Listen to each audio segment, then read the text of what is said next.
Everyone, आज का हमारा टॉपिक है सिकनेस एब्सेंटिज्म, जो कि ऑक्यूपेशनल हेल्थ के अंडर हैंड आता है और बहुत इंपॉर्टेंट टॉपिक है शॉर्ट नोट के लिए और वाइवा के लिए। तो चलिए स्टार्ट करते हैं। Sickness absence is an important health problem in industry. तो जो हमारी इंडस्ट्री है उसमें ये एक हेल्थ प्रॉब्लम, बहुत इंपॉर्टेंट हेल्थ प्रॉब्लम है। Absenteeism is an useful index, ये एक यूजफुल इंडेक्स है to assess the state of health workers and their physical, mental and social wellbeing. तो इससे हम असेस करते हैं जो हेल्थ वर्कर की स्टेट है और उनकी physical, mental and social wellbeing को। तो ये डेफिनेशन जो है ये हमें याद रखनी है। Now, the research undertaken by the National Productivity Council into absenteeism showed marked increase in 8 to 13 to 15 to 20% in recent years. तो जो नेशनल प्रोडक्टिविटी काउंसिल ने सिकनेस एब्सेंटिज्म के ऊपर रिसर्च किया तो उन्होंने देखा कि 8 to 13% से ये इंक्रीज हो गई 15 to 20% तक। ठीक है, और रेट जो है सिकनेस एब्सेंटिज्म की वो 8 to 10 डेज है पर हेड पर ईयर। तो ये बहुत इंपॉर्टेंट है, ये वाइवा में पूछा जाता है कि जो रेट नेशनल प्रोडक्टिविटी काउंसिल ने कैलकुलेट की है, रिसर्च जिस पे की है, तो वो रेट क्या मिली है हमें, 8 से 10 दिन दी है पर हेड पर ईयर। ठीक है, तो ये इंपॉर्टेंट है। Now what are the causes of sickness absenteeism, ये भी वाइवा में पूछा जाता है कि सिकनेस एब्सेंटिज्म के कॉजेज क्या हैं। तो 4 कॉजेज हैं। सबसे पहला है इकोनॉमिक, दूसरा है हमारा सोशल, तीसरा है नॉन ऑक्यूपेशनल एंड फोर्थ है हमारा मेडिकल कॉज। ठीक है, तो इकोनॉमिक कॉज के अंदर हम लोग देखते हैं worker is entitled to sick leave with pay. मतलब कई सारी फैक्ट्रीज और कंपनीज ऐसी होती हैं जहाँ पे वर्कर को सिक लीव मिलती है विद पे, पेमेंट भी होता है उसके साथ में। मतलब 10 दिन की अगर वो रहे, 8 से 10 दिन की वो पर ईयर उन्हें सिक लीव दी जाती है और उसके मतलब उनका पेमेंट उस टाइम पर कट नहीं होता है। ठीक है, तो ये हमारा आता है इकोनॉमिक कॉज में। देन सोशल कॉज में क्या आता है, जो वेडिंग्स रहती हैं या फेस्टिवल्स हैं या फिर repair and maintenance of house हो सकता है। ठीक है, या हार्वेस्टिंग के टाइम पर जब लोग जाते हैं, तो ये जो चीज़ें रहती हैं ये सारी उस टाइम पर जो सिकनेस एब्सेंटिज्म आता है वो हमारा सोशल कॉज रहता है। देन अगर हम थर्ड देखते हैं नॉन ऑक्यूपेशनल कॉजेज में, तो उसमें न्यूट्रिशनल डिसऑर्डर हो सकता है, अल्कोहलिज्म हो सकता है, ड्रग एडिक्शन हो सकता है। मतलब इनके कारण जो सिकनेस एब्सेंटिज्म होता है वो नॉन ऑक्यूपेशनल कॉज में आता है।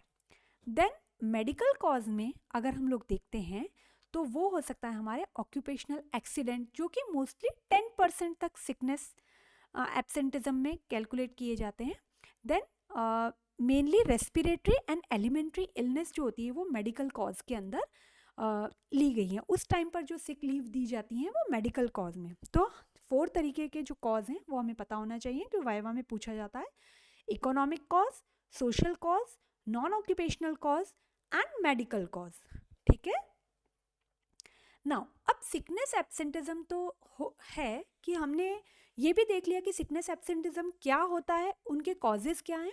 अब हम उन्हें स्टॉप कैसे कर सकते हैं या फिर हम उनको प्रिवेंट कैसे कर सकते हैं, रोक कैसे सकते हैं, क्योंकि हमें इस टाइप की प्रैक्टिसेस रखनी होंगी जिससे कि ये जो चीज़ें हैं ये कम हो। तो सबसे पहला अगर हम लोग देखते हैं प्रिवेंशन में, तो good factory management and practices होना चाहिए।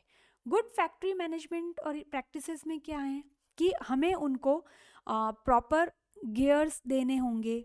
ठीक है, वहाँ का एनवायरनमेंट एकदम इजी और क्लीन रखना होगा।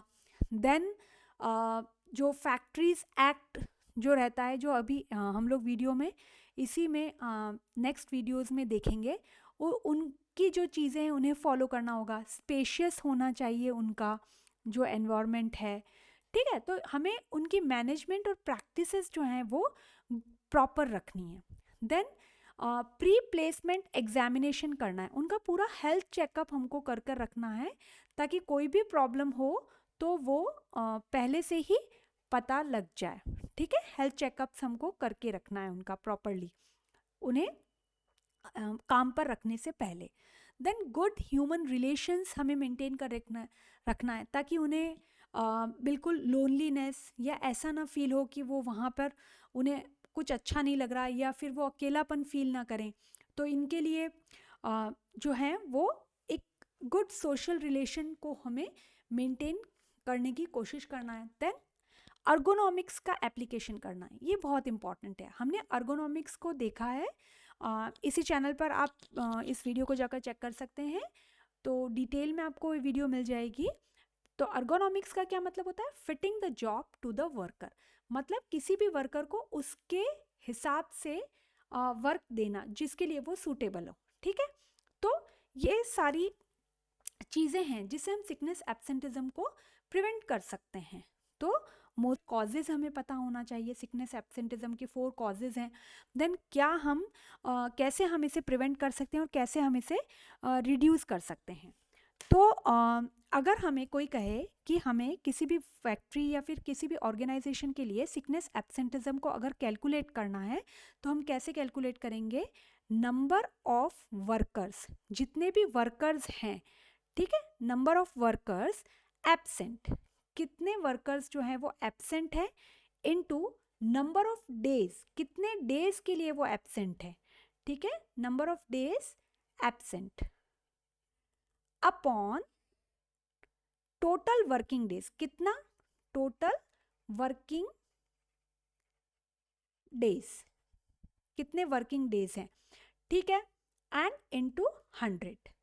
इस तरीके से हम लोग सिकनेस एब्सेंटिज्म को कैलकुलेट कर सकते हैं, कितने वर्कर्स एब्सेंट हैं, कितने दिन के लिए एब्सेंट है और कितने टोटल वर्किंग डेज हैं, और इनटू 100। तो इस तरीके से हम सिकनेस एब्सेंटिज्म को पता कर सकते हैं। तो ऑक्यूपेशनल हेल्थ में और भी टॉपिक्स हम लोग 1 बाय 1 डिस्कस करेंगे, जिसमें से अभी आज हमने सिकनेस एब्सेंटिज्म को डिस्कस किया है। आई होप आपको ये टॉपिक यहाँ पर क्लियर हुआ होगा। मिलते हैं हम ऐसे ही नेक्स्ट वीडियो में। Till then take care.